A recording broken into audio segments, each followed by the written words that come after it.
Hello दोस्तों।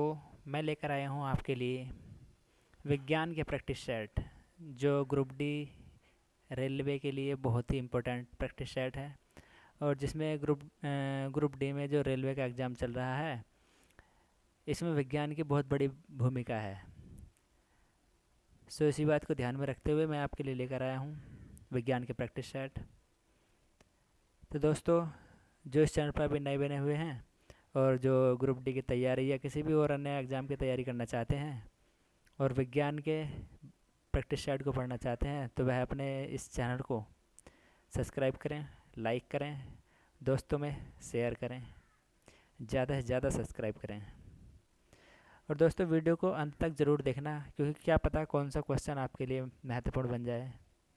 तो चलिए दोस्तों, बिना देरी किए सेट को शुरू करते हैं। बढ़ते हैं हम अपने नेक्स्ट क्वेश्चन की तरफ। और ये जो प्रैक्टिस सेट है हमारा एकदम व्याख्यात्मक सहित है, जिसको हम आप एकदम एक क्वेश्चन को बहुत ही इम्पोर्टेंट तरीके से पढ़ते हुए चलेंगे। इसमें आपको पढ़ने में बहुत ही आसानी और दिखाई देगी।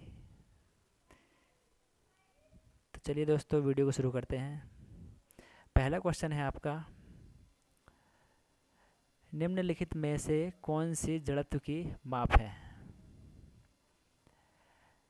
ऑप्शन ए है वेग, ऑप्शन बी है द्रव्यमान और ऑप्शन सी है भार, ऑप्शन डी है त्वरण।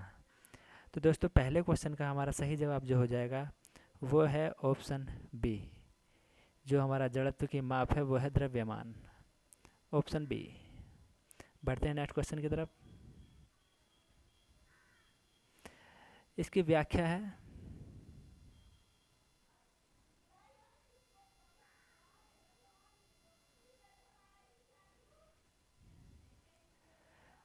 किसी भी वस्तु में जड़त्व उसके द्रव्यमान के कारण होता है, अतः जड़त्व की माप द्रव्यमान है तथा इसका मात्रक किलोग्राम होता है।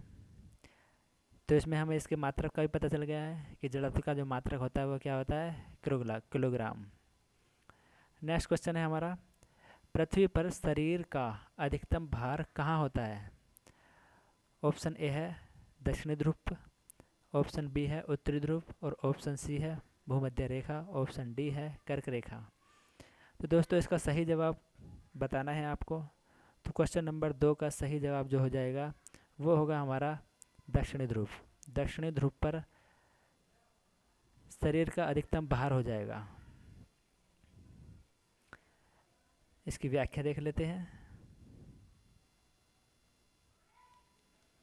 और हमारा अगला क्वेश्चन भी आ जाएगा। तो इसकी व्याख्या है कि पृथ्वी पर शरीर का अधिकतम भार उसकी उत्तरी ध्रुव व दक्षिणी ध्रुव पर होता है। ध्रुव की ओर जाने पर गुरुत्व जी का मान बढ़ता है, इसलिए शरीर का भार अधिकतम प्रतीत होता है। दक्षिणी ध्रुव पर भार उत्तरी ध्रुव की अपेक्षा अधिक होता है। अब ये तो हमें इसमें पता चल गया कि दोनों ध्रुवों पर अधिक होता है मध्य की भांति, लेकिन फिर भी उत्तरी और दक्षिणी ध्रुव में भी हमारा जो है दक्षिणी ध्रुव में जो भार होगा वो अधिक हो जाएगा। नेक्स्ट क्वेश्चन पढ़ते हैं, सूखी बर्फ क्या है? ऑप्शन ए है बिना पानी की ठोस बर्फ, ऑप्शन बी है ग्लेशियल एसिटिक एसिड और ऑप्शन सी है ठोस कार्बन डाइऑक्साइड और ऑप्शन डी है बेंजोइक एसिड। तो दोस्तों, क्वेश्चन नंबर 3 का जो सही जवाब है वो है हमारा ऑप्शन सी, ठोस कार्बन डाइऑक्साइड। इसकी व्याख्या देख लेते हैं।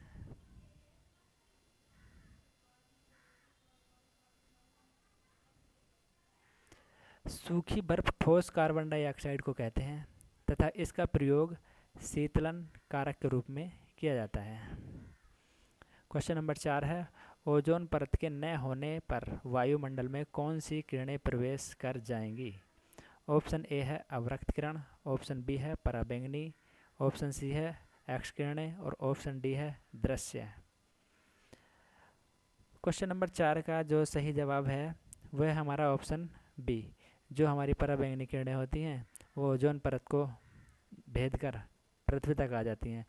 तो इन किरणों को पृथ्वी तक आने से जो रोकती है वो हमारी ओजोन परत रोकती है।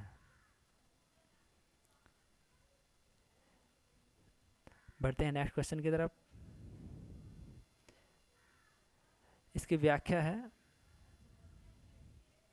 ओजोन परत वायुमंडल के समताप मंडल में पाई जाती है। जैसे कि आप जानते हैं वायुमंडल की विभिन्न परतें होती हैं, क्षोभ मंडल,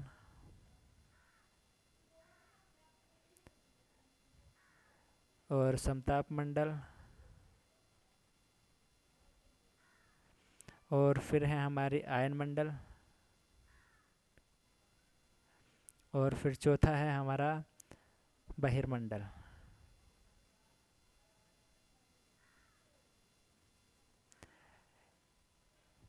नेक्स्ट क्वेश्चन देख लेते हैं।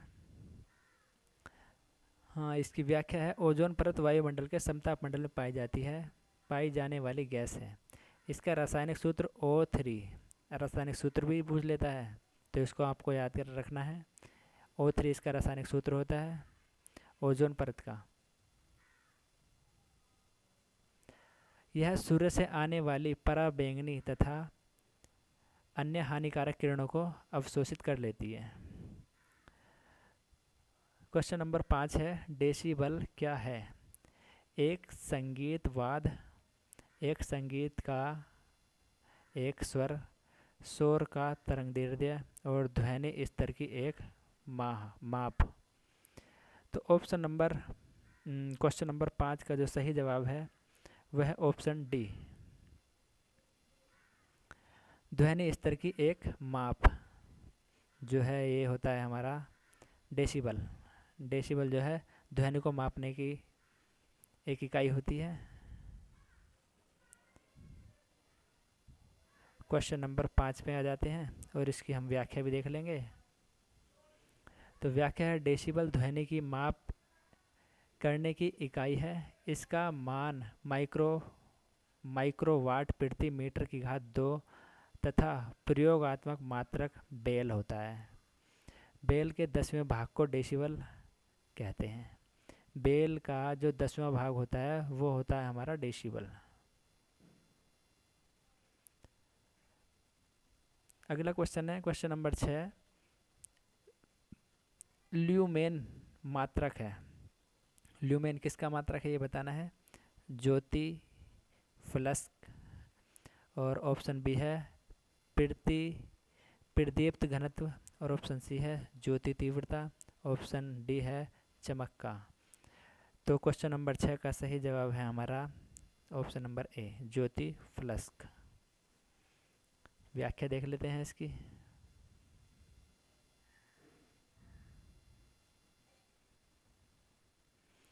ज्योति फ्लक्स का मात्रक ल्यूमेन है तथा इसके द्वारा किसी प्रकाश स्रोत की उत्सर्जित दृश्य प्रकाश की मात्रा की माप होती है। चलते हैं नेक्स्ट क्वेश्चन की तरफ। 7वां क्वेश्चन। 7वां क्वेश्चन है हमारा, प्रकाश तरंगे हैं। कैसी तरंगे होती है प्रकाश तरंगे? वैद्युत तरंगे होती हैं या स्थिर वैद्युत तरंगे होती हैं या चुंबकीय तरंगे होती हैं या विद्युत चुंबकीय तरंगे होती हैं? तो क्वेश्चन नंबर 7 का जो सही जवाब है वो है हमारा ऑप्शन डी, विद्युत चुंबकीय तरंगे। इसकी व्याख्या है,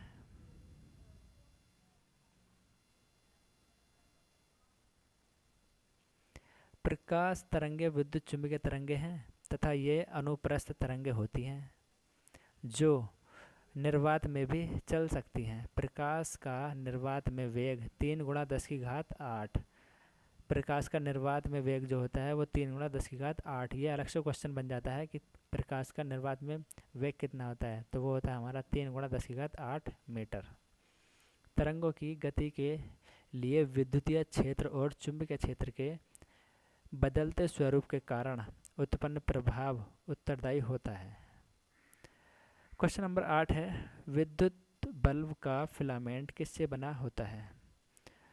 ऑप्शन ए है तांबे का, ऑप्शन बी है टंगस्टन का, और ऑप्शन सी है सीसा, और ऑप्शन डी है नाइक्रोम। तो इस क्वेश्चन को तो शायद आप सभी जानते होंगे, अक्सर पूछा जाने वाला ये क्वेश्चन है कि जो विद्युत बल्ब का फिलामेंट बना होता है वो टंगस्टन का बना होता है।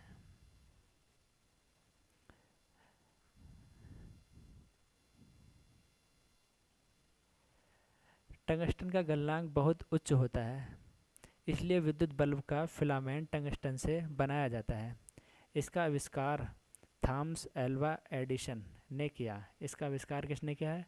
Thomas Alva Edison. दोस्तों, आपके एक क्वेश्चन के साथ कम से कम 2 या 3 क्वेश्चन तैयार होते जा रहे हैं।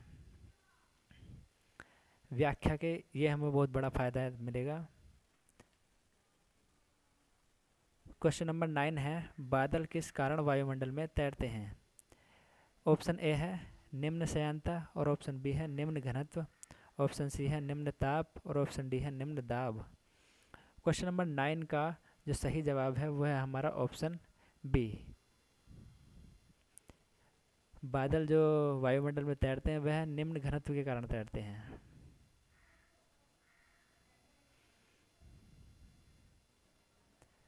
बादल हवा में तैरता है क्योंकि समान आयतन के बादल का घनत्व समान आयतन के सूखी हवा से कम होती है।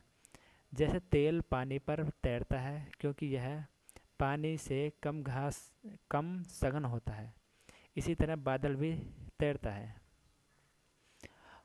क्वेश्चन 10 है हमारा, पीले रंग का पूरक रंग कौन सा है? पूरक रंग फिजिक्स में बहुत ही इम्पोर्टेंट क्वेश्चन बनाते हैं, इनको आप पढ़ के जाना। ऑप्शन ए है नीला, ऑप्शन बी है लाल, ऑप्शन सी है नारंगी, और ऑप्शन डी है हरा। तो दोस्तों, क्वेश्चन नंबर 10 का जो सही जवाब है वो है हमारा नीला। पीला रंग का जो पूरक रंग होता है वो नीला होता है।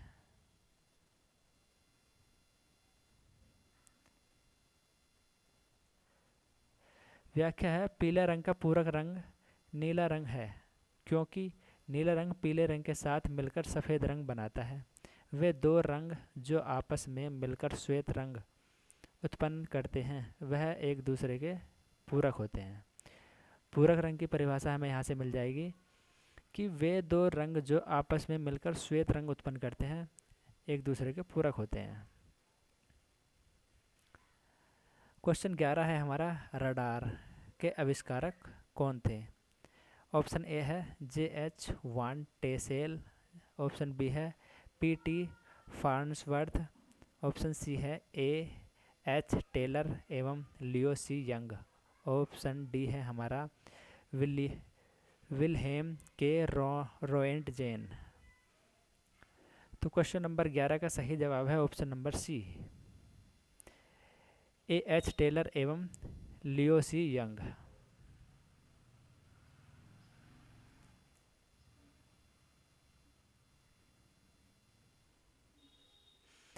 रडार का आविष्कार सर रॉबर्ट वाट ने किया। A.H. टेलर तथा लियो सी यंग ने इसे विकसित किया। इसका पूरा नाम रेडियो सूचकांक संसूचन एवं सर्वेक्षण, जो रडार की हमारी फुल फॉर्म है वो है रेडियो डिटेक्शन एंड रेंजिंग। इसका प्रयोग वायुयानों के संसूचन, निर्देशन एवं संरक्षण में धातु व तेल भंडारों का पता लगाने में किया जाता है। क्वेश्चन नंबर 12 है, लैंप की बाती में तेल ऊपर चढ़ता है क्योंकि तेल बहुत हल्का होता है, बत्ती में तेल का विसरण होता है, पृष्ठीय तनाव परिघटना के कारण, कोशिकीय क्रिया परिघटना के कारण। तो क्वेश्चन नंबर 12 का सही जवाब है हमारा ऑप्शन नंबर डी। ये है हमारा कि कोशिकीय क्रिया परिघटना के कारण।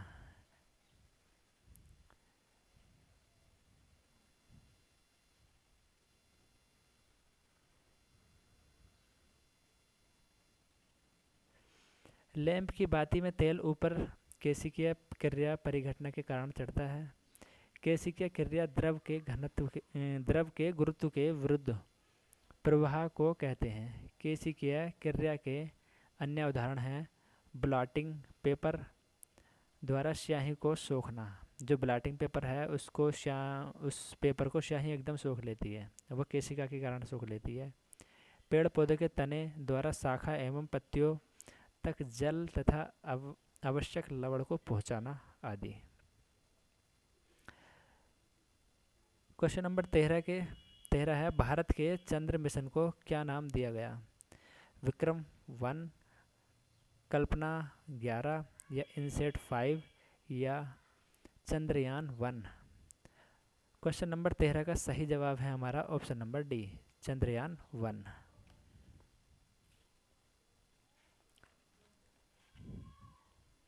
बढ़ते हैं नेक्स्ट क्वेश्चन की तरफ।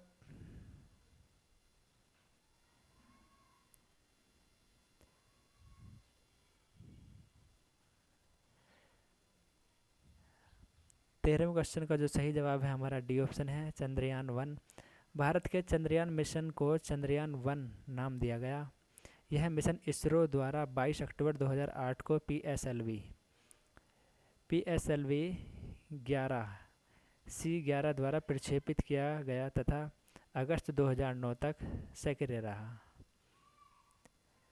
क्वेश्चन नंबर 13 हो गया है हमारा। अब चलते हैं 14वें क्वेश्चन की तरफ। और दोस्तों, जिसने अभी तक चैनल को सब्सक्राइब नहीं किया है, चैनल को सब्सक्राइब कर लें, जिससे कि आपको ऐसे ही प्रैक्टिस सेट और भी मिलते रहें और आपकी तैयारी को और भी महत्वपूर्ण बनाया जा सके। क्वेश्चन नंबर 14 है, निम्नलिखित में से कौन अदिश राशि चुनिए? में से केवल अदिश राशि चुनिए। ऊर्जा, बी ऑप्शन है बल, और सी ऑप्शन है संवेग, और डी ऑप्शन है आघूर्ण। तो सदिश अदिश से क्वेश्चन अक्सर बन जाता है। जो 14वें क्वेश्चन का सही जवाब है हमारा, वो है ऊर्जा।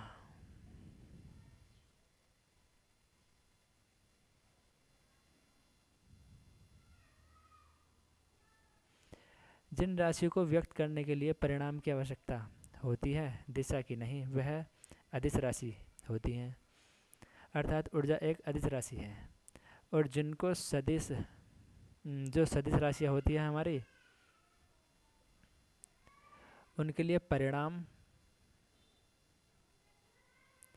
एवं दिशा दोनों की जरूरत पड़ती है।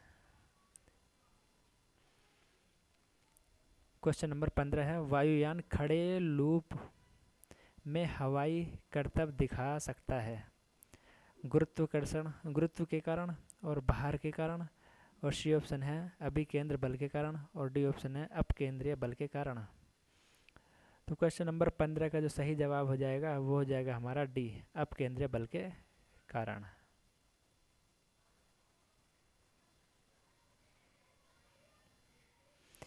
व्याख्या देख लेते हैं इसकी।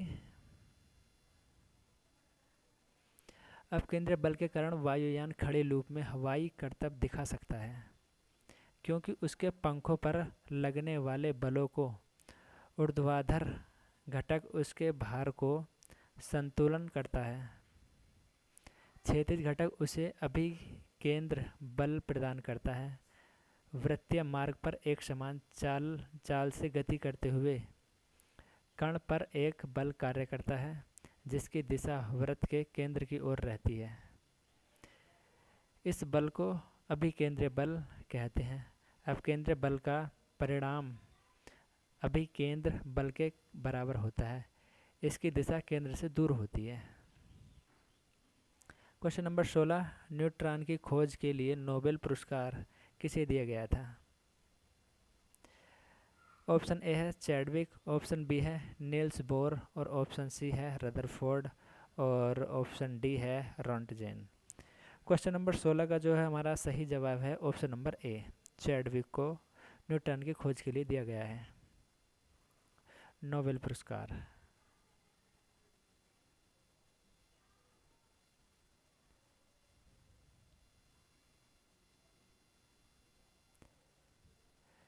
न्यूट्रॉन की खोज चैडविक ने वर्ष 1932 में की थी।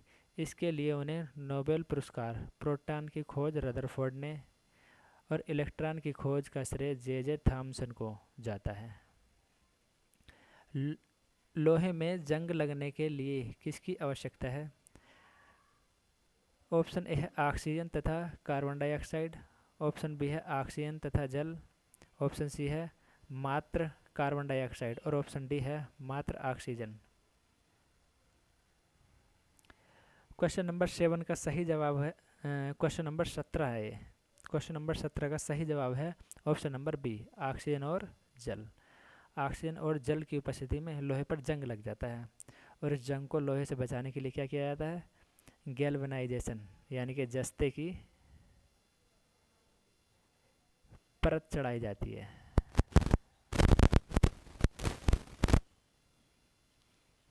जिसको हम गैल्वेनाइजेशन कहते हैं।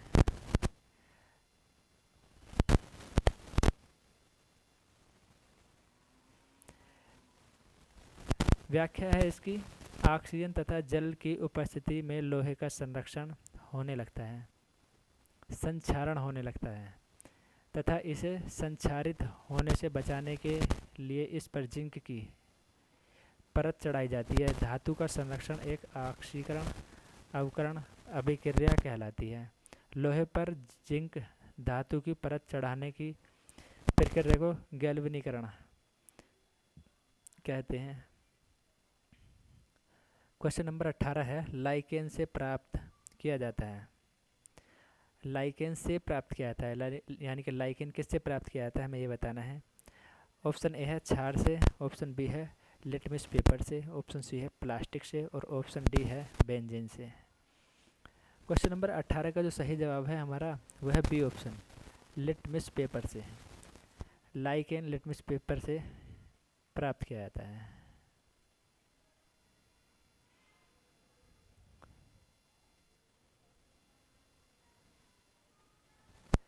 लाइकेन लिटमस पेपर से प्राप्त किया जाता है। इसे अम्ल सूचक के रूप में प्रयोग किया जाता है। यह अम्ल की उपस्थिति में लाल तथा क्षार की उपस्थिति में नीला होता है। ये याद रखने की बात है कि अम्ल की उपस्थिति में क्या हो जाता है? लाल, और क्षार की उपस्थिति में हो जाता है नीला, लिटमस पेपर। क्वेश्चन नंबर 19 है, भारी जल से अभिप्राय है। विवाहित जल, विवातित जल और ऑप्शन बी है वह जल जिसमें अधिकतम धातु हो, वह जल जिसमें अधिकतम घनत्व हो और वह जल जो भारी उद्योगों में प्रयुक्त किया जाता है, कठोर जल।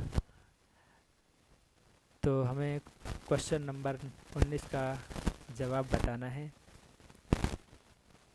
जिसका सही जवाब हो जाएगा ऑप्शन ए, विवातित जल।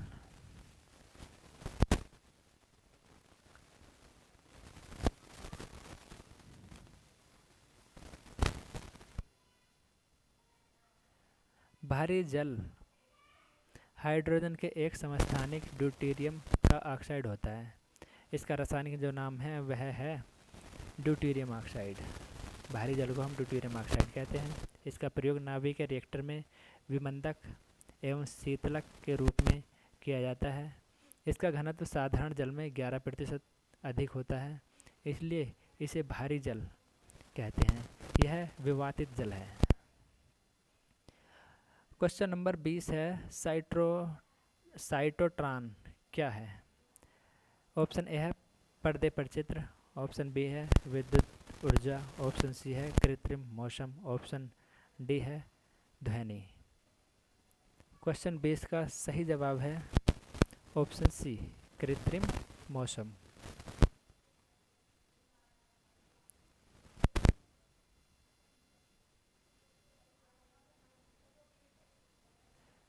साइट्रोन एक ऐसा संयंत्र है जिसके द्वारा कृत्रिम मौसम उत्पन्न किया जाता है।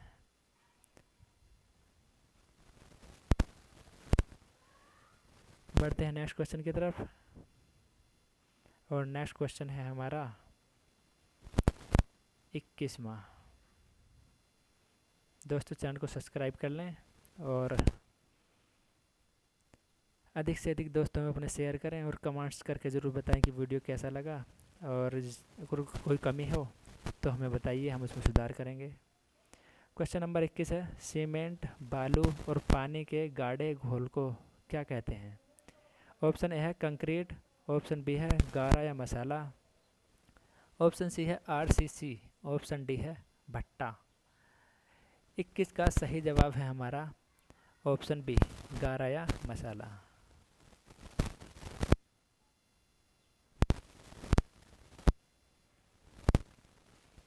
सीमेंट, बालू, पानी के गाढ़े घोल को गारा मसाला कहा जाता है। इसका प्रयोग मकान बनाने एवं निर्माण उद्योग में किया जाता है। यह भवन निर्माण में एक महत्वपूर्ण सामग्री है। क्वेश्चन 22 है, कागज बनाया जाता है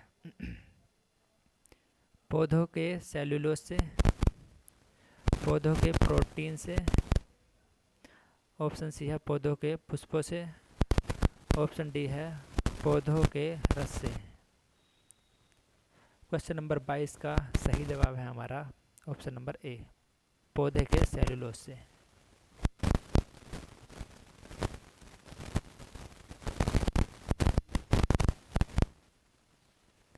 लकड़ी, घास, बांस आदि से प्राप्त सेल्यूलोज के गीले तंतुओं को दबाकर एवं तत्पश्चात सुखाकर कागज का निर्माण किया जाता है। क्वेश्चन नंबर 23 है, पॉलीथीन बनती है प्रोपिलीन से, एथिलीन से, और सी है नेपथेलीन से, और डी है कास्टिक पोटास से।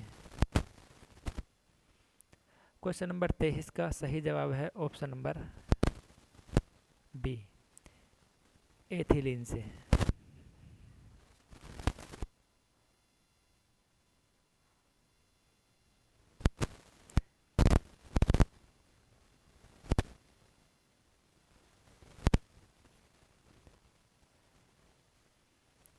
इसमें रिएक्शन दे रखी है, आप इस रिएक्शन को समझेंगे। पॉलीथीन को एथिलीन के बहुलक द्वारा प्राप्त किया जाता है। रिएक्शन आप देख ही रहे हैं। क्वेश्चन नंबर 24 है, नायलॉन के आविष्कार के साथ निम्न में से कौन संबंधित है? जे नाइस फोर नाइफ से, जॉन कॉर्बट और डॉक्टर वेलेस एच केराथर्स, और ऑप्शन डी है लुई पास्चर। तो 24वें क्वेश्चन का सही जवाब है हमारा ऑप्शन नंबर सी, यह है डॉक्टर वेलेस एच केराथर्स।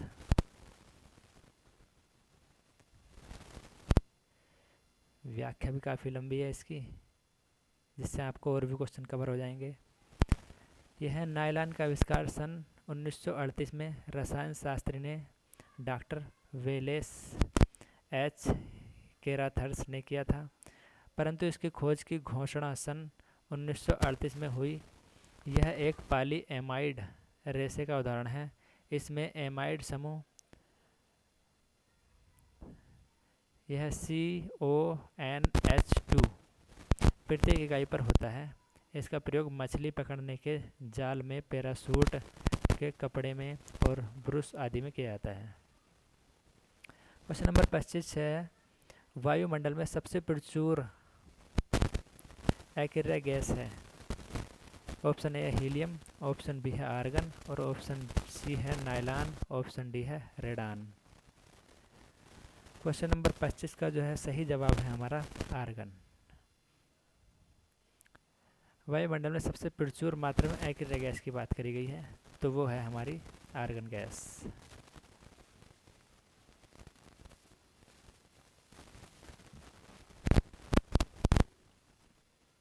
हीलियम, नायलॉन, आर्गन, रेडान, क्रिप्टॉन, जेनान आदि तत्वों को अकेरिया गैस या उत्कृष्ट गैस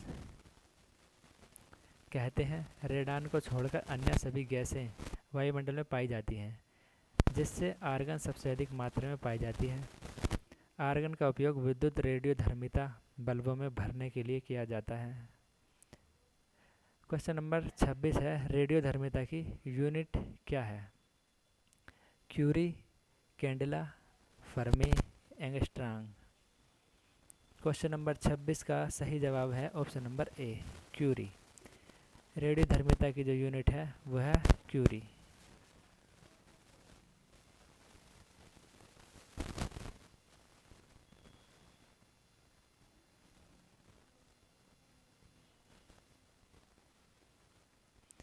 रेडियोधर्मिता की यूनिट इकाई बेकुरल, क्यूरी, रदरफोर्ड आदि है। इसकी खोज बेकुरल ने की थी तथा मैडम क्यूरी और रदरफोर्ड का रेडियोधर्मिता के क्षेत्र में विशेष योगदान रहा, इसलिए रेडियोधर्मिता की इकाइयाँ इन सभी नाम पर बनाई गई हैं। एक क्यूरी बराबर होता है हमारा 3.7 गुणा 10 विघटन प्रति सेकेंड, और एक रदरफोर्ड बराबर है हमारा 1 × 10⁶ विघटन प्रति सेकेंड। एक बेकुरल बराबर होता है हमारा 1 विघटन प्रति सेकेंड।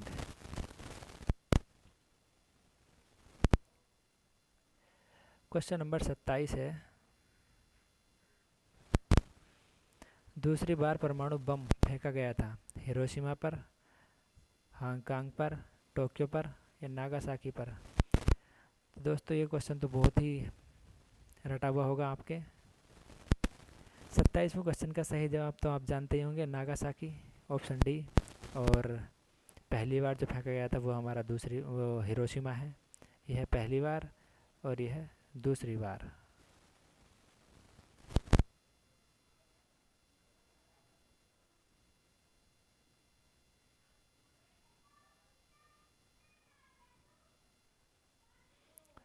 छः अगस्त 1945 को अमेरिका वायुसेना ने जापान के हिरोशिमा शहर पर परमाणु बम लिटिल बॉय, जिसका नाम लिटिल बॉय गिराया गया था।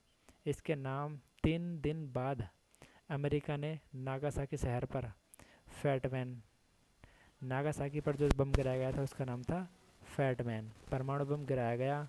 तथा परमाणु बम में इतनी शक्ति थी कि जापान के दोनों बड़े शहर हिरोशिमा और नागासाकी पूर्ण रूप से नष्ट हो गए।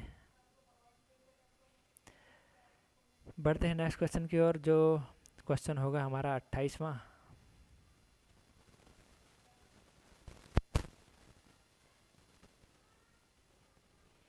28वां क्वेश्चन है हमारा, निम्नलिखित में से किस एक में सर्वोच्चतम विशिष्ट ऊष्मा का मान होता है। ऑप्शन ए है कांच, ऑप्शन बी है सीसा, ऑप्शन सी है जल और ऑप्शन डी है तांबा। क्वेश्चन नंबर 28 का सही जवाब है हमारा ऑप्शन नंबर सी, जल। जो विशिष्ट ऊष्मा है वो सबसे ज़्यादा जो होती है हमारी जल की होती है।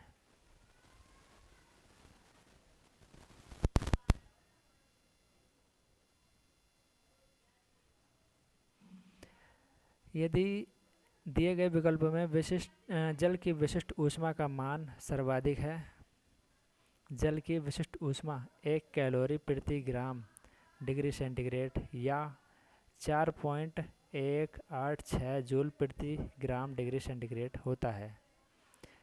सीसा की 0.03 कैलोरी प्रति ग्राम डिग्री सेंटीग्रेड तथा तांबा की 0.09 कैलोरी प्रति ग्राम सेंटीग्रेड होती है। क्वेश्चन नंबर 29 है, स्टील में कार्बन का प्रतिशत होता है 0.1 से 1.5, ऑप्शन बी है 4 से 6 और ऑप्शन सी है 1.5 से 3 और ऑप्शन डी है 3 से 4। 29 का जो सही जवाब है वो है हमारा ऑप्शन नंबर ए, 0.1 से 1.5 के बीच स्टील में कार्बन का प्रतिशत होता है।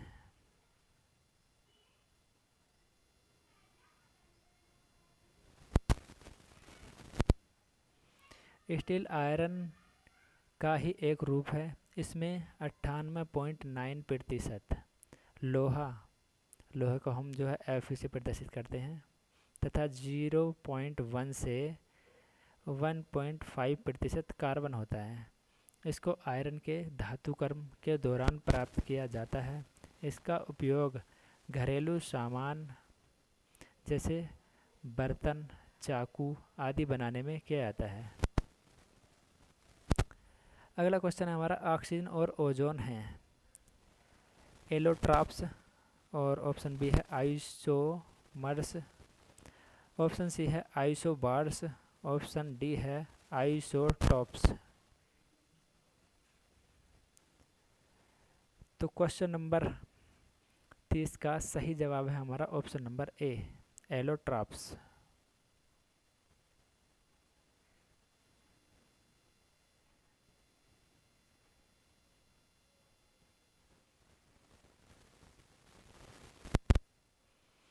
किसी तत्व के दो या दो से अधिक रूप उस तत्व के अपरूप एलोट्रॉप्स कहलाते हैं, तथा किसी तत्व का एक या अधिक रूप में विद्यमान होना अपरूपता कहलाता है।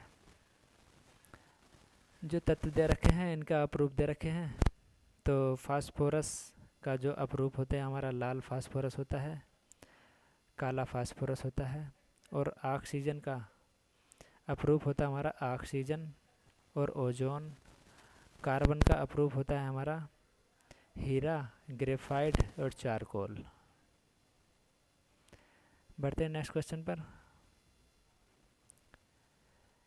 31वां क्वेश्चन है हमारा, पुरुषों में गुणसूत्रों की सामान्य संख्या होती है 42, 44, 46, 48। इसे तो आप जानते ही होंगे। इसका जो सही जवाब हो जाएगा वो होगा हमारा ऑप्शन नंबर सी, 46। पुरुषों में गुणसूत्रों की संख्या होती है 46।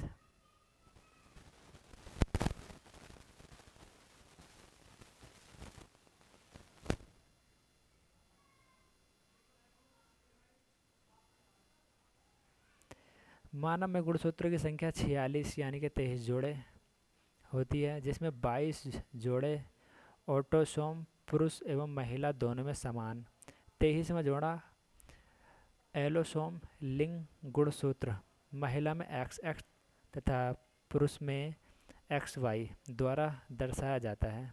गुणसूत्र सभी प्राणियों व वनस्पतियों की कोशिकाओं में पाए जाते हैं, परंतु रूपी पिंड होते हैं।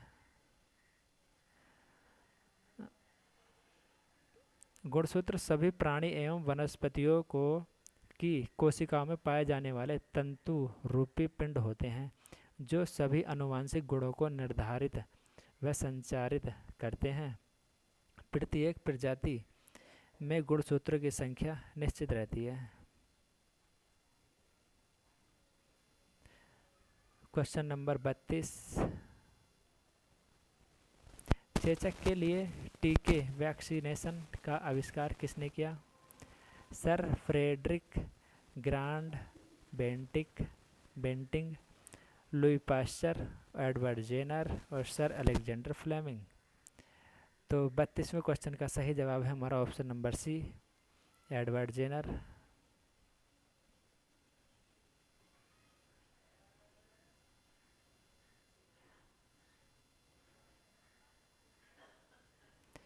चेचक एक विषाणु जनित रोग है। चेचक किससे होता है? विषाणु से, यानी कि वायरस से। एडवर्ड जेनर ने चेचक के टीके का आविष्कार किया। आविष्कारक कौन है इसके? Edward Jenner. चेचक अत्यंत संक्रामक रोग है। इस रोग से ग्रसित रोगी को सर्वप्रथम सिर, कमर, पीठ, उसके बाद सारे शरीर में तीव्र दर्द होता तथा लाल लाल दाने निकल आते हैं, जो बाद में फफोले का रूप धारण कर लेते हैं। क्वेश्चन नंबर 33 है, फार्मिक अम्ल किसके द्वारा उत्पादित किया जाता है? ऑप्शन ए है हमारा दीमक, ऑप्शन बी है हमारा लाल चींटी, ऑप्शन सी है मच्छर, ऑप्शन डी है कॉकरोच। क्वेश्चन नंबर 33 का सही जवाब हो जाएगा हमारा ऑप्शन नंबर बी, लाल चींटी। जो फार्मिक अम्ल होता है हमारा वो लाल चींटी के द्वारा हो जाता है।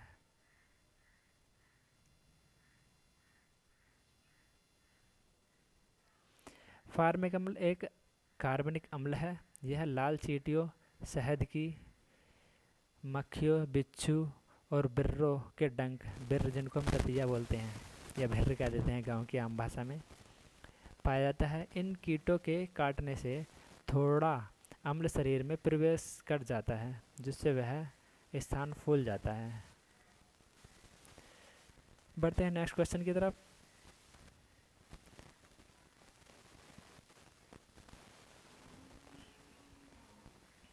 चौंतीसवां क्वेश्चन, मानव रुधिर दाब कितना होता है?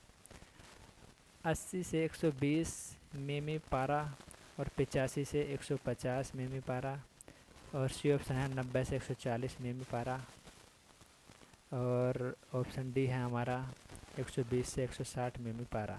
तो ऑप्शन इसका जो हो जाएगा हमारा 34वें क्वेश्चन का सही जवाब ऑप्शन ए 80 से 120 मिमी पारा।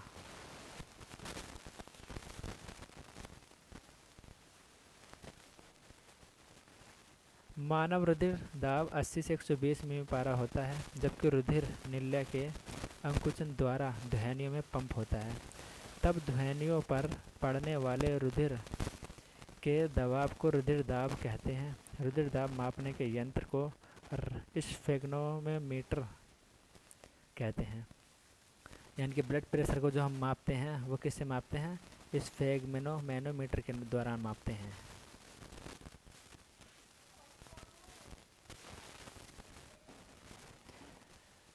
पैंतीसवां क्वेश्चन है, प्रातःकालीन धूप में मानव शरीर में कौन सा विटामिन उत्पन्न होता है?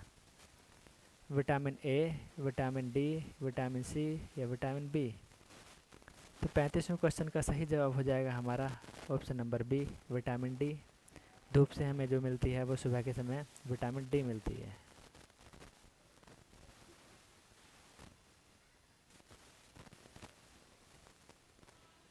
विटामिन डी का रासायनिक नाम कैल्सीफेरॉल। यह वसा में घुलनशील विटामिन है। बच्चों में इसकी कमी से रिकेट्स रोग एवं प्रौढ़ों में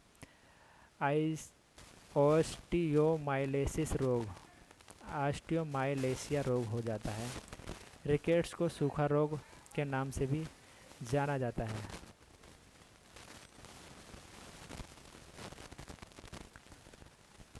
क्वेश्चन नंबर 36 है, सबसे छोटे फूलों वाला पुष्पीय पौधा कौन सा है?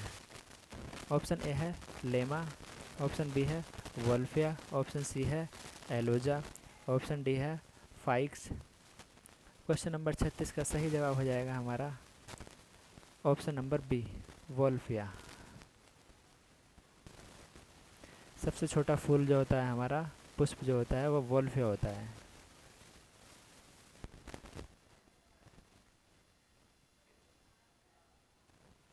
वोल्फिया सबसे छोटे फूलों वाला पौधा है, अर्थात सबसे छोटा आवृत बीजी पौधा।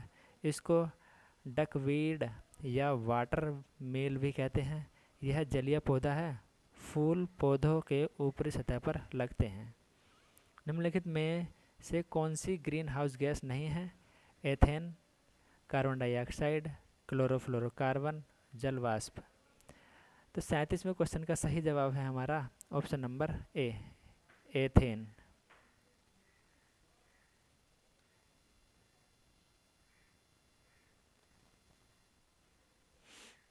पृथ्वी के वायुमंडल में स्थित प्रमुख ग्रीन हाउस गैसें हैं जल वाष्प, कार्बन डाइऑक्साइड, मीथेन, क्लोरोफ्लोरोकार्बन और नाइट्रस ऑक्साइड एवं ओजोन।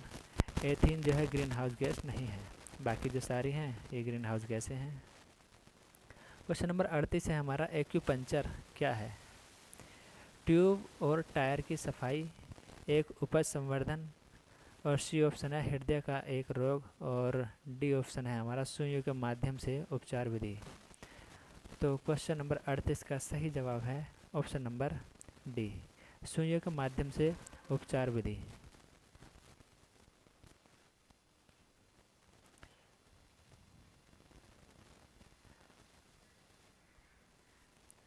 एक्यूपंक्चर सुइयों के माध्यम से शारीरिक व्याधियों को दूर करने की एक चाइनीज उपचार विधि है। ये जो है विधि चीन की है। एक्यूपंक्चर दर्द से राहत दिलाने या चिकित्सा प्रयोजनों के लिए शरीर के विभिन्न बिंदुओं में सुई चुभाने और हस्तकौशल की प्रक्रिया है। 39वां क्वेश्चन है, शहद की मक्खी का विष कैसा होता है? क्षारीय, नमकीन, अम्लीय और प्रोटीन। 39वें क्वेश्चन का सही जवाब है हमारा ऑप्शन सी अम्लीय। जो हमारा चींटी से जो फार्मिक अम्ल निकलता है वही हमारा इस मधुमक्खी से निकलता है।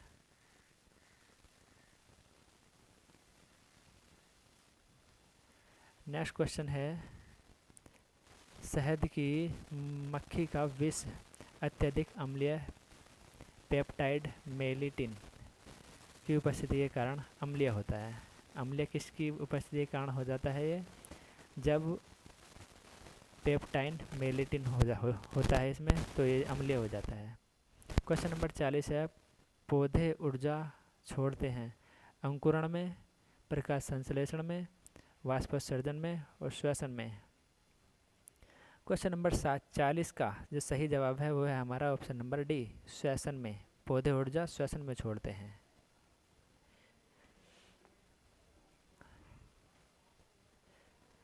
बढ़ते हैं नेक्स्ट क्वेश्चन की तरफ।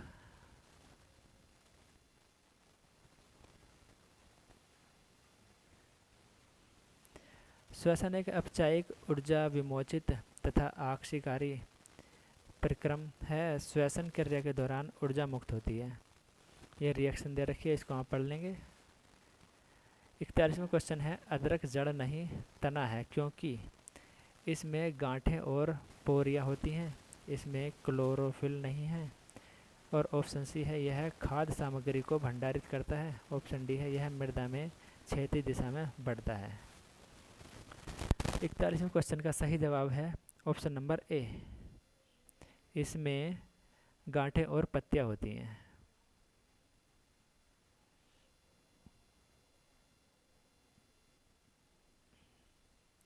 अदरक रूपांतरित भूमिगत तना है। इस भूमिगत तने में कक्षत तथा अग्रस्त कलिकाएं पाई जाती हैं। अदरक में स्पष्ट गांठों और पोरियां होती हैं।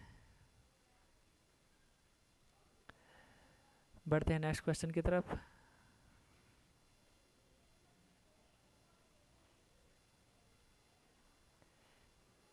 ये हमारा 42वां क्वेश्चन।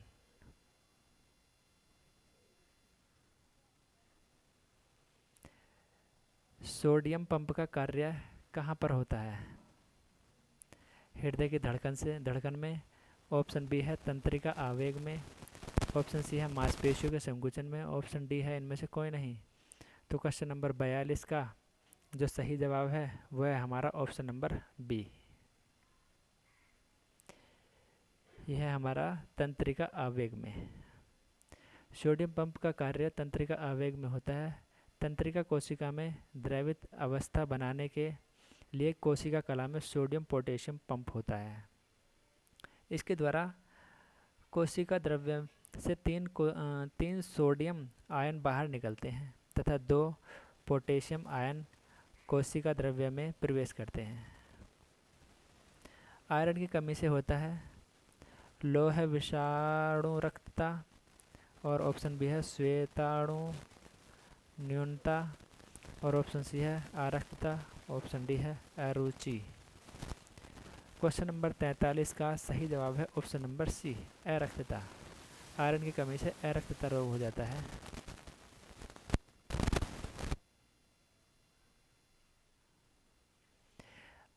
आयरन आहार में आयरन की कमी से अरक्तता, रक्ताल्पता या एनीमिया रोग हो जाता है। आयरन के प्रमुख स्रोत दूध,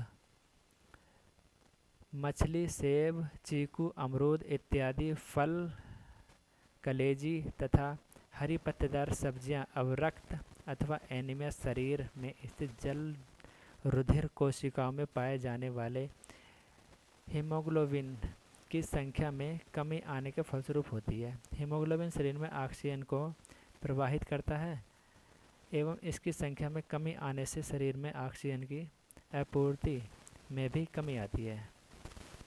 क्वेश्चन नंबर 44,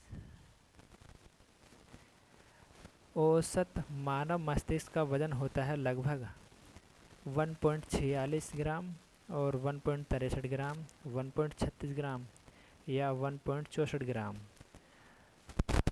औसत मानव मस्तिष्क का वजन जो है हमें बताना है, तो ये होता है हमारा 1.46 किलोग्राम।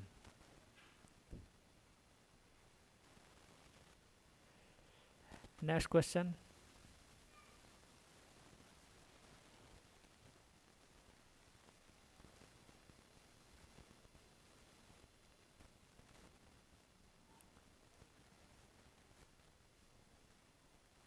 आधुनिक मानव मस्तिष्क का वजन लगभग 1.46 किलोग्राम है। यह आदेश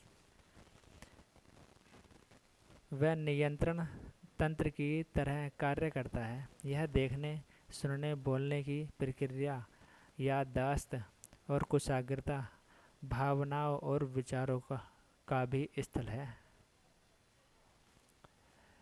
45वां क्वेश्चन है, पक्षियों के वैज्ञानिक अध्ययन को कहते हैं मैकोलॉजी, लिम्नोलॉजी, और ऑप्शन सी है ऑर्निथोलॉजी, और ऑप्शन डी है हर्पेटोलॉजी।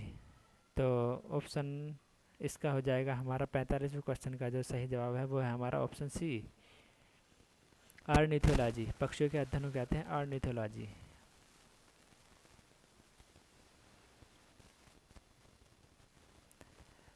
क्वेश्चन नंबर 46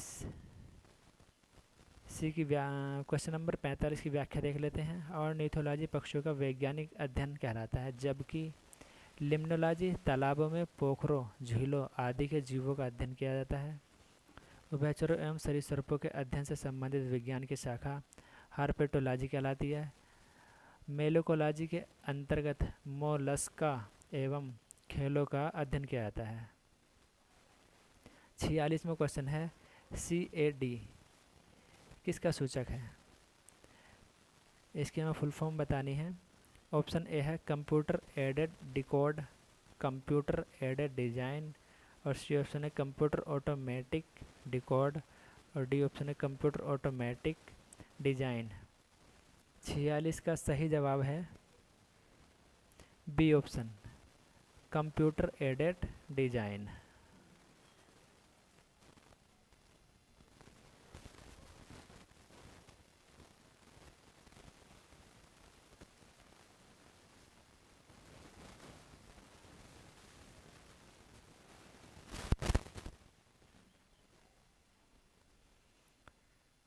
CAD का विस्तृत रूप कंप्यूटर एडेड डिजाइन होता है। यह भौतिक वस्तुओं की 2 या 3 आयामी 2D और 3D ग्राफिकल निरूपण बनाने हेतु कंप्यूटर प्रोग्राम का प्रयोग है। इसमें कंप्यूटर द्वारा इंजीनियरिंग और वैज्ञानिक डिजाइन तैयार करने, इसमें संशोधन करने तथा निर्माण की प्रक्रिया को समझने का कार्य किया जाता है। नेक्स्ट क्वेश्चन है हमारा 47वां। रोम में स्टोर किए गए प्रोग्राम क्या कहलाते हैं? यानी कि रोम में स्टोर किए गए प्रोग्राम क्या कहलाते हैं? सॉफ्टवेयर, फ्रीवेयर, फार्मवेयर या उपरोक्त में से कोई नहीं। 47वें का सही जवाब हो जाएगा हमारा ऑप्शन नंबर सी, फार्मवेयर।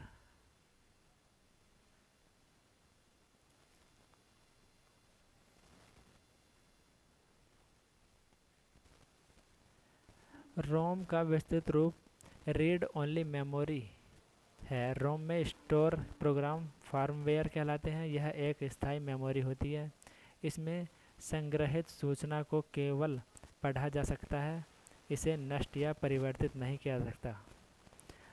48वां क्वेश्चन है, कंप्यूटर वायरस होता है एक रासायनिक द्रव्य जो सिलिकॉन पर आक्रमण करता है। ऑप्शन बी है एक विशेष प्रकार का कंप्यूटर प्रोग्राम, और ऑप्शन सी है वह डाटा जिसे कंप्यूटर संभाल नहीं पाता। ऑप्शन डी है एक सूक्ष्म जीव जो एकीकृत परिपथों को नष्ट कर देता है। तो क्वेश्चन नंबर 48 का सही जवाब है हमारा option number B. Computer virus जो होता है एक विशेष प्रकार का कंप्यूटर प्रोग्राम होता है।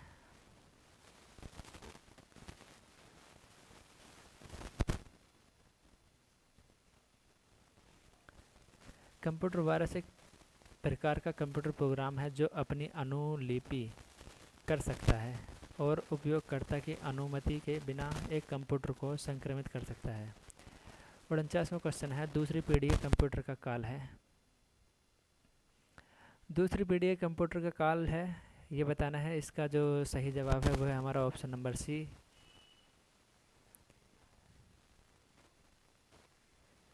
देख लेते हैं इसकी व्याख्या, जिसमें कंप्यूटर के सारे कालों को दिखाया गया है। प्रथम पीढ़ी के कंप्यूटर का काल है 1940 से 1954, और द्वितीय पीढ़ी के कंप्यूटर को कहा गया है जो काल है वो है 1955 से 1964।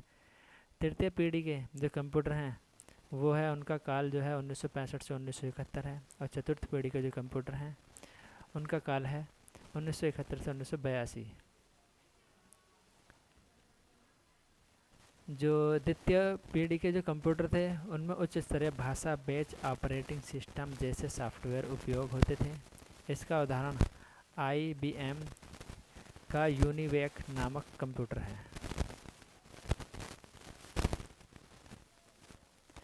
क्वेश्चन नंबर 50 और लास्ट, CPU का पूरा रूप है, यानी कि इसकी पूरी फुल फॉर्म बतानी है। CPU की क्या होती है?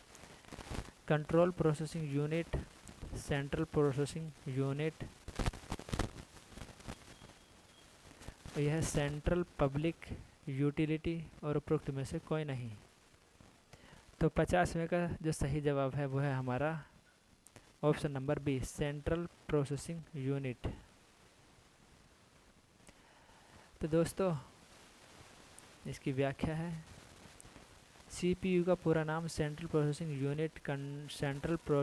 यूनिट है। इसके प्रमुख कार्य डाटा को प्रोसेस करना, विभिन्न क्रियाओं के क्रम को निर्धारित करना है। इसके 3 घटक होते हैं, अर्थमेटिकल और लॉजिकल यूनिट, कंट्रोल यूनिट तथा स्मृति मेमोरी। तो दोस्तों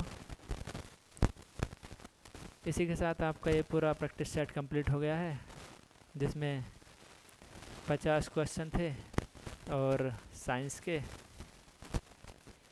जिसमें 5 से 7 क्वेश्चन लगभग हमारे कंप्यूटर के थे। तो दोस्तों यह वीडियो हमारा कैसा लगा आपको कमेंट करके ज़रूर बताइएगा, और चैनल को सब्सक्राइब कर दें, जिससे कि हमारी आने वाली वीडियो आपके फ़ोन में सबसे पहले पहुँचे और आपको पता चल सके। चैनल को ज़्यादा से ज़्यादा सब्सक्राइब करें और ज़्यादा से ज़्यादा शेयर करें। Thank you for watching. Thank you, धन्यवाद।